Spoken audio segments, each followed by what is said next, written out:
কওমি মাদ্রাসা আলিয়া দেখতে পারে না, আলিয়া কওমি দেখতে পারে না।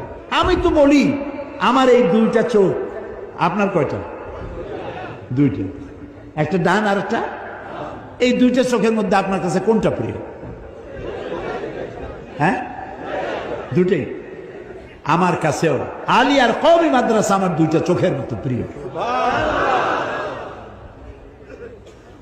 আমি যখন যেখানে যাই, এই যে চট্টগ্রামের সব থেকে বড় মাদ্রাসা পটিয়া মাদ্রাসা, হাটহাজারী মাদ্রাসা, আমি সব মাদ্রাসা সফর করি, আলেমদের সঙ্গে দেখা করি।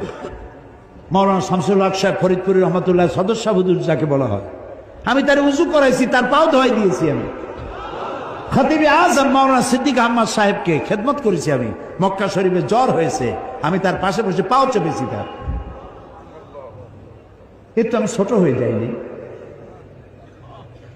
তা আমরা আলেমদেরকে সম্মান কেন করতে পারবো না? কওমি মাদ্রাসাও আমার, আলিয়াও আমার, তাবলিগি জামাতও আমার, আহলে হাদিসও আমার।